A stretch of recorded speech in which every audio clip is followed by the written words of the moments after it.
Lectura del Santo Evangelio según San Lucas. En aquel tiempo Jesús fue a Nazaret, donde se había criado, entró en la sinagoga como era su costumbre los sábados, y se puso en pie para hacer la lectura. Le entregaron el rollo del profeta Isaías y desenrollándolo encontró el pasaje donde estaba escrito: El Espíritu del Señor está sobre mí, porque Él me ha ungido, me ha enviado a evangelizar a los pobres y a proclamar a los cautivos la libertad y a los ciegos la vista, y a poner en libertad a los oprimidos, a proclamar el año de gracia del Señor. Y enrollando el rollo y devolviéndolo al que lo ayudaba, se sentó. Toda la sinagoga tenía los ojos clavados en él, y él comenzó a decirles: Hoy se ha cumplido esta escritura que acabáis de oír. Y todos le expresaban su aprobación y se admiraban de las palabras de gracia que salían de su boca, y decían: ¿No es este el hijo de José? Pero Jesús les dijo: Sin duda me diréis aquel refrán: Médico, cúrate a ti mismo. Haz también aquí en tu pueblo lo que hemos oído que has hecho en Cafarnaún. Y añadió: En verdad os digo que ningún profeta es aceptado en su pueblo. Puedo aseguraros que en Israel había muchas viudas en los días de Elías, cuando estuvo cerrado el cielo 3 años y 6 meses, y hubo una gran hambre en todo el país. Sin embargo, a ninguna de ellas fue enviado Elías, sino a una viuda de Sarepta en el territorio de Sidón. Y muchos leprosos había en Israel en tiempos del profeta Eliseo. Sin embargo, ninguno de ellos fue curado, sino Naamán el sirio. Al oír esto, todos en la sinagoga se pusieron furiosos y levantándose lo echaron fuera del pueblo y lo llevaron hasta un precipicio del monte sobre el que estaba edificado su pueblo, con intención de despeñarlo. Pero Jesús se abrió paso entre ellos y seguía su camino. Palabra del Señor. Gloria a ti, Señor Jesús. Con el numeral 4 de la encíclica Caritas in Veritate del Papa Pablo VI. Benedicto XVI. Puesto que está hablando de la caridad en la verdad, puesto que está llena de verdad, la caridad puede ser comprendida por el hombre en toda su riqueza de valores, compartida y comunicada. En efecto, la verdad es el logos que crea diálogo y por tanto comunicación y comunión. La verdad, rescatando a los hombres de las opiniones y de las sensaciones subjetivas, les permite llegar más allá de las determinaciones culturales e históricas y apreciar el valor y la sustancia de las cosas.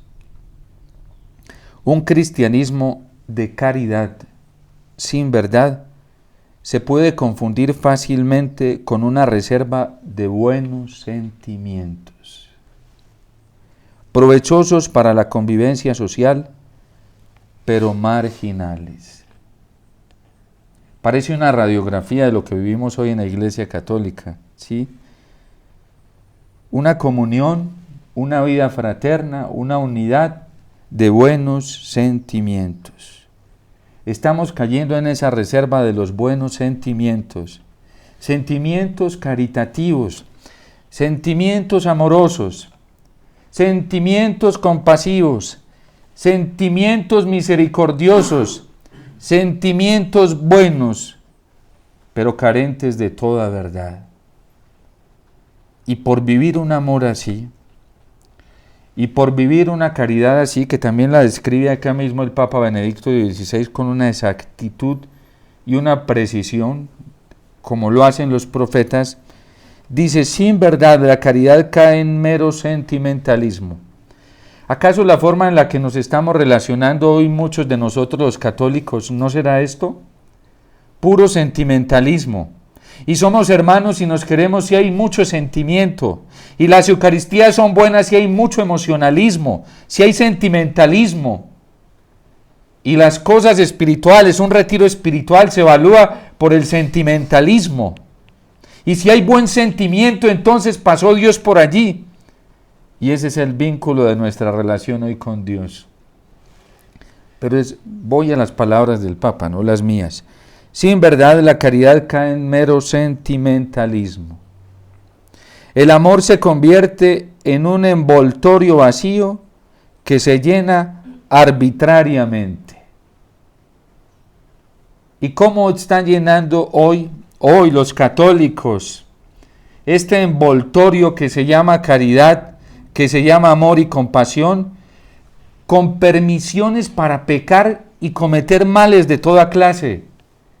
Permisiones para manejar la moral como se le da el antojo a cada uno.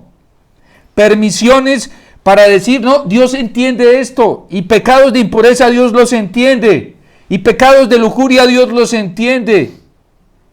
Y si tenemos que cometer el mal, al grado que sea, pequeño o grande, no importa, Dios entiende. Un envoltorio vacío que se llena arbitrariamente. ¿No lo estamos haciendo hoy en la iglesia? ¿No lo estamos haciendo hoy? El Papa es todo un profeta, todo un profeta. Y este es un documento de mucho peso en la iglesia, porque es una encíclica de solo 3 que nos dio el Papa Benedicto XVI. Este es el riesgo fatal del amor en una cultura sin verdad. Se lo dijo el Papa Benedicto XVI muchas veces a Europa. Cuidado, Europa. Cuidado, porque esto lo estaba viviendo Europa. Una caridad, un amor sin verdad. Y esta es la cultura del amor que hoy nos están predicando, que hoy nos están anunciando. Y esta es la cultura del amor en la que hoy nos estamos viviendo. Y esto está pasando dentro de los mismos nosotros los sacerdotes, dentro de la vida religiosa, las comunidades religiosas, los movimientos laicales. Esto está dentro de la Iglesia Católica, esta plaga. Pero bueno, es el Papa que lo dice. Yo solo estoy haciendo un eco de lo que el Papa dice acá. Este es el riesgo fatal, lo dice él, del amor en una cultura sin verdad. Es presa fácil de las emociones. Hay muchas emociones. El amor que es presa fácil de las emociones. Y las opiniones contingentes de los sujetos. ¿Acaso no estamos viviendo en el mundo de la opinión? Todo el mundo opina acerca de la fe. Todo el mundo opina acerca de la esperanza. Todo el mundo opina acerca de la vida fraterna. Todo el mundo opina acerca de la unidad. Todo el mundo opina acerca del evangelio. Todo el mundo opina. Pero son puras opiniones contingentes. ¿Qué significa contingentes? Que no están fundamentadas. Que no tienen un piso, una causa bastante argumentada, como es el evangelio mismo. Y por eso, ¿por qué tomo esto como introducción? Porque es la realidad que vivió Jesús al inicio de su ministerio público. Eso lo estaba esperando a Jesús al inicio de su predicación. Primer momento en que se presentaba oficialmente en la sinagoga, y el jefe de la sinagoga, como dan la participación a los que quieran tomar la palabra, Jesús la tomó. Y dice que cuando Jesús comenzó a hablar, desenrolla el libro del profeta Isaías, todos tenían los ojos fijos en él. Sentimentalismo, ahí está, tal cual, con lo que está diciendo el Papa Benedicto XVI. Todos los que estaban en la sinagoga tenían los ojos fijos en él. Estaban emocionados, atrajo su atención, los impactó. Todos tenían los ojos fijos en él. Y comienza a hablar al Señor. Hoy se cumplen estas palabras, y toma la profecía de Isaías para hablar de la libertad de los cautivos, el evangelio anunciado a los pobres, un año de gracia, el año jubilar, citando al profeta Isaías. Y todos en sinagoga tenían los ojos fijos en Jesús. Y comienza a hablar el Señor, incluso todos aprobaban sus palabras y daban testimonio maravillados de ellos. Vayan, lean el texto para que vean, versículo 22. Fascinados estaban escuchando la elocuencia con la que les estaba hablando de Jesús. Ya la emoción estaba subida al nivel más alto, ¿sí? Estaban estupefactos con la forma en que les estaba predicando. Y viene algo que les hace bajar la emoción. Los vacunó ahí el Señor. porque así es el contenido de la predicación del Señor, objetiva, ¿sí? Hoy en la iglesia hay muchos predicadores que les gusta jugar con las emociones de la gente. Y como saben que la gente está atemorizada, confundida, se aprovechan de eso y más fácilmente la manipulan, ¿sí? Como hacían los falsos profetas, ofreciendo mensajes de paz, de tranquilidad, de bondad, de éxito, de prosperidad, tranquilo, todo está bien, ya no hay problema, si te quedas aquí, no hay problema, quédate aquí, no te muevas de aquí, conmigo, ¿sí? Y están incrementando una esperanza no fundamentada en Cristo y en su verdad, sino en ellos mismos, en comunidades, en movimientos, en grupos. Y por eso San Pablo hoy nos advierte en la carta a los Corintios: cuando yo vine a predicarles a ustedes, yo no fundé mi predicación en la elocuencia humana, en la sabiduría humana, en los sentimientos, en la opinión, en las fábulas. No, yo no fundamenté mi predicación en nada, ¿sí? Ni me precié en medio de ustedes de saber muchas cosas, ¿sí? De conocer muchas cosas. No, yo fundamenté mi predicación en Jesucristo y crucificado, porque quiso alimentar el apóstol con su predicación la esperanza de los oyentes en Cristo, no en él. Él mismo lo va a decir más adelante. ¿Qué es Pablo? ¿Quién es Pablo? ¿Acaso ustedes fueron bautizados en nombre de Pablo? ¿Acaso fue a Pablo al que crucificaron por ustedes? No. Y gracias a Dios no he sido yo quien los bauticé a ustedes. Aquí el importante es Jesucristo. Aquí el fundamental es Cristo. Ni Pablo, ni Cefas, ni nadie, ni Apolo, nadie. Hoy, no, es que tiene que ser en esta comunidad, tiene que ser en esta otra, tiene que ser con este predicador. No somos indispensables. No somos indispensables en la salvación. El único que salva es Cristo. El único importante es el Señor. Y ese es el centro del Evangelio, el corazón del Evangelio. Es Cristo mismo. ¿Qué cuentos? Es que tiene que ser así. Si no es así, no te salvas. Si no es así, no permaneces en la gracia. Condicionan la permanencia en la gracia si los escuchan a ellos o si están en ciertos lugares o en ciertos ambientes. ¡Qué terrible! Cuando ni siquiera la iglesia es así. Fatal. Eso es puro fundamentalismo. Y ese ha sido el fundamento de las sectas. Ese fue el fundamento de Lutero. Con eso Lutero hizo una división terrible dentro de la iglesia. Y se arrastró a muchos, pero a millones. Fue capaz de eso. Cuando basamos en las opiniones, como dice el Papa Benedicto XVI, contingentes, no tienen fundamento, son cambiables, movibles, ¿sí? No tienen su fundamento en Cristo, en una verdad absoluta e inamovible, ¿sí? Y entonces todos estaban maravillados en la sinagoga de su forma de predicar, pero como piensa Jesús con la verdad, porque dice, en verdad os digo que muchas viudas había en Israel, y era verdad, había muchísimas viudas pobres, necesitadas, viviendo en la miseria en tiempos del profeta Eliseo. ¿Y qué dice el Señor? A ninguna de ellas fue enviado el profeta. A ninguna de ellas. Y eran de Israel, eran del pueblo escogido, del pueblo que Dios había hecho las promesas. Además eran las viudas, y la palabra de Dios constantemente decía que Dios se inclinaba sobre los más necesitados, vulnerables, y sobre las viudas.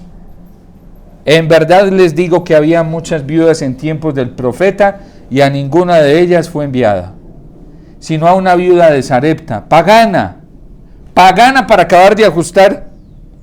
Pero era una mujer que esperaba en Dios, tenía la esperanza puesta en Dios, no en los hombres, porque a lo mejor las otras viudas tenían la esperanza puesta en los hombres, seguro que la tenían puesta en los hombres, en los poderes políticos, religiosos de la época, y por eso ninguna de ellas merecía ser salvada por la promesa de no aguantar hambre. Fue la viuda de Sarepta, porque ella esperaba en Dios. A todo el que espera en Dios, espera en Cristo, Dios lo socorre inmediatamente. Al que espera en los hombres, Dios lo deja al destino de los hombres. Así es Y la gente que hoy está esperando y tiene su esperanza puesta en los hombres, está padeciendo. Está padeciendo porque de eso es lo que se está alimentando.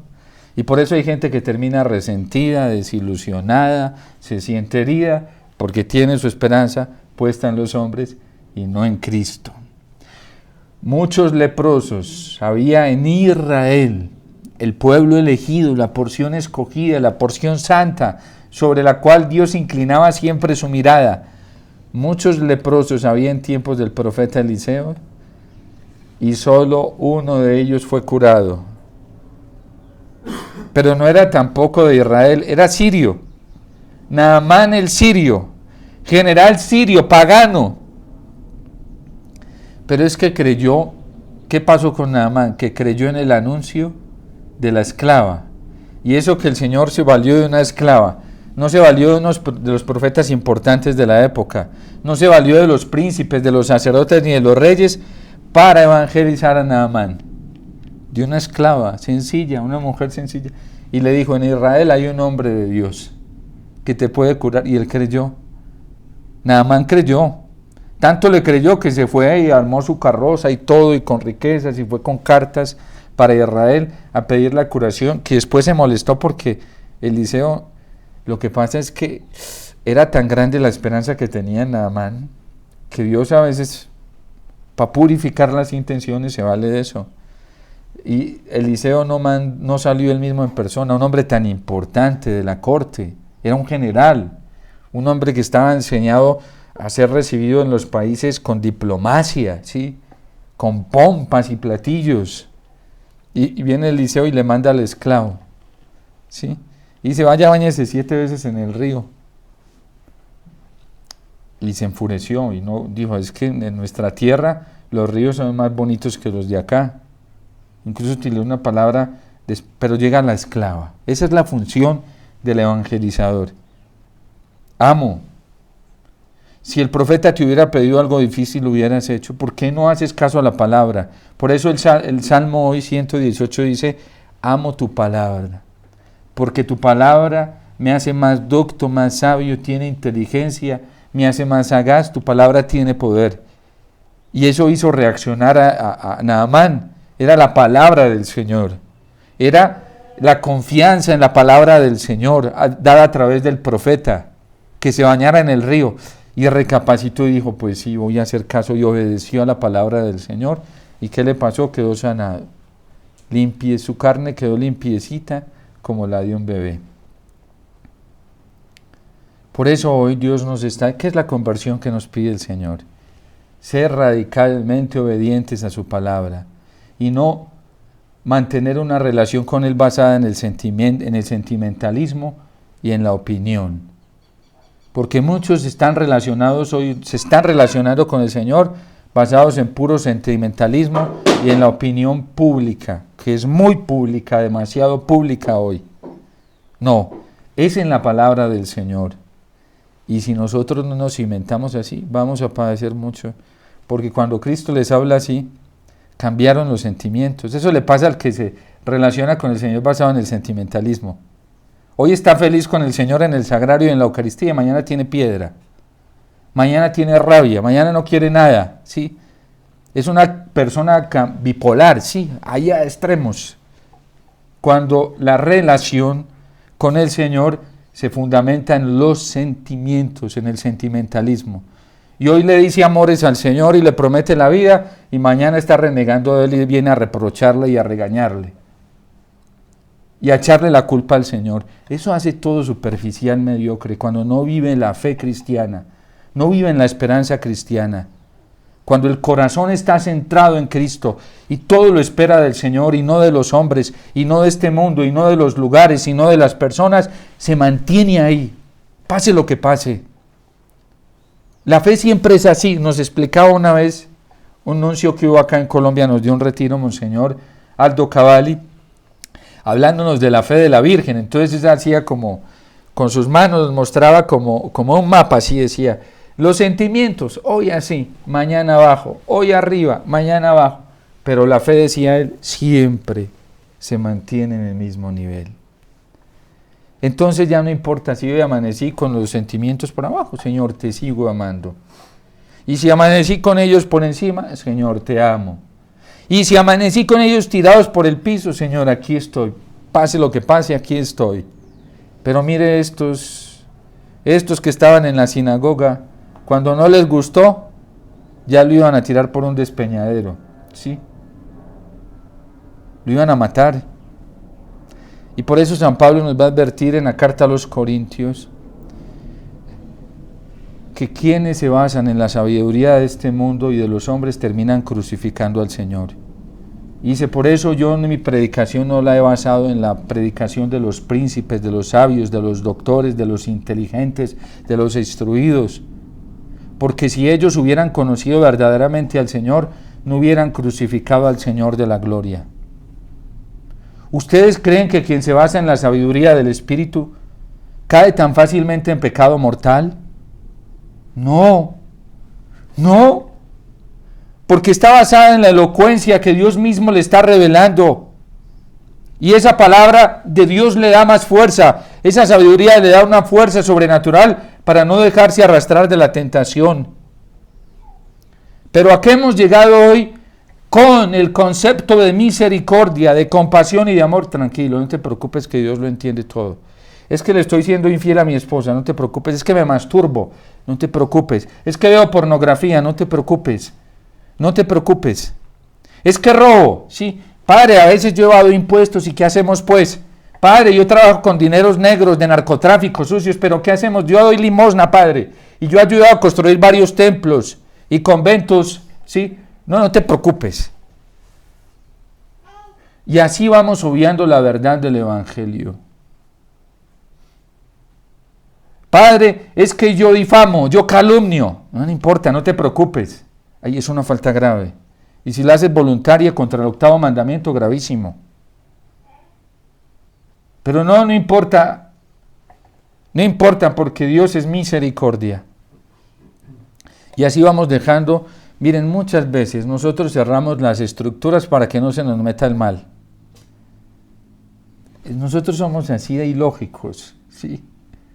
Cerramos las estructuras para que no se nos meta el mal y abrimos el corazón para que se nos meta el demonio. ¿De qué nos sirve cerrar las estructuras si en la tentación le abrimos el corazón? Eso es peor. Peor cuando le abres tu corazón al demonio y a la tentación y caes en pecado grave. ¿Dónde te vas a esconder? Eso es peor. Por eso dice Jesús, témanle, no a los que matan el cuerpo, sino a los que matan el alma, porque esos llevan a la gehenna, al infierno. ¿De qué nos sirve reservarnos, encerrarnos, guardarnos del peligro si estamos cayendo en el peligro más grave? ¿De qué sirven los búnkeres hoy? ¿Sí? Que dicen, por ejemplo, que ya los presidentes de las potencias más grandes tienen sus guaridas bien construidas, sus resguardos por si hay una tercera guerra mundial, que el Papa Francisco dice que ya estamos en ella, ¿sí? Pero sobre todo una guerra nuclear para esconderse. ¿De qué les sirve si la bomba peor que la nuclear se les metió al corazón, que es el pecado? Ese es peor porque se conduce al infierno, ¿sí? Una guerra nuclear, pues a fin de cuentas al que esté en gracia le sirve para llegar más rapidito al cielo, ¿sí? A la mansión del Padre.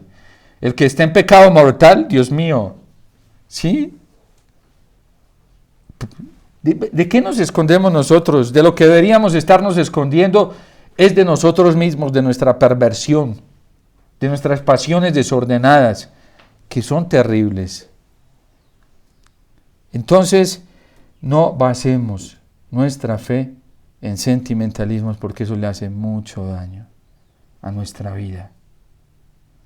Y la gente hoy tiene mucho miedo. La gente tiene miedo de quedarse sola. Muchos cristianos, es que hoy, vivir en la verdad, hoy miren lo de Juan el Bautista. ¿Cómo terminó San Juan el Bautista? Solito, en una cárcel. Solito, y murió solito. ¿Y quiénes habían para el velorio de Juan el Bautista? Solito. Y hoy es santo. Sí, un santo muy grande. A mí me impresiona mucho nuestra fundadora. La Madre Alicia murió solita, una santa de esas. Yo tuve la oportunidad de estar muy cerca los últimos días de su vida, ¿sí? Porque Dios me dio la gracia de estar muy cerca yendo a la clínica y entrar ahí. Pero ahí estaba encerradita en un cubículo, encerradita sola. Y yo la miraba y cuando ella falleció, yo dije, increíble. Esta mujer llegó a la configuración más alta con Jesús. Más alta con Jesús. De hecho, ¿quiénes estaban en las exequias de nuestra fundadora? Y mucha gente se imaginaba las exequias de nuestra fundadora, una mujer conocida internacionalmente, incluso en los medios de comunicación. Ella fue muy famosa, aquí en Colombia recibió premios del Congreso de la República. A ella no le gustaba hacer alusión a nada, porque ella quería parecerse a Jesús. Se hizo muy famosa por un testimonio de la bruja, que fue novela aquí de impacto nacional e internacional, porque la conversión de esta mujer tuvo que ver fue con la Madre Alicia. ¿Y saben qué hizo la Madrecita Alicia? Lo que hace un buen predicador. Se la encontró en una iglesia de Medellín, estaba en el sagrario la Madre Alicia y estaba a los pies de Jesús sacramentado. Y allí llegó una de las brujas más famosas de Colombia, que trabajaba para los políticos más importantes en el Santísimo. Es que ahí es donde se logran las auténticas conversiones. Y ahí se la encontró esta mujer, se la encontró allí. ¿Y a dónde la dirigió la Madre Alicia? A Jesús. A Jesús. Y esto la hizo, pues cuando hablaban de esta, ella la entrevistaban, portales internacionales, buscaban a la madre, que no le gustaba nada de eso, nunca le gustó nada de eso. Nunca, y se escondía voluntariamente a esas cosas. Siempre. Y cuando ella murió, yo dije, increíble, una mujer de estas, una santa, porque una santa de un nivel muy alto, ¿sí? Los que tuvimos la oportunidad de compartir cerca, yo que tuve esa gracia de estar tan cerca de ella, de escucharle los desahogos de su corazón, a un nivel altísimo, bárbaro, ¿sí? ¿Y cómo terminó? Como terminan los santos, los que más se configuran con el Señor. Cuando estábamos ante la bóveda solamente estábamos 3, 4 personas, no había multitudes, nadie. Ese fue el sepelio de nuestra fundadora y a mí eso me llena de emoción, de esperanza, me motiva, porque yo digo, qué ejemplo, qué testimonio es de esta mujer, qué bárbaro, y estoy seguro, yo que la conocí, se lo escuché más de una vez, que ella deseó eso, parecerse al Señor, hasta el último momento de su vida.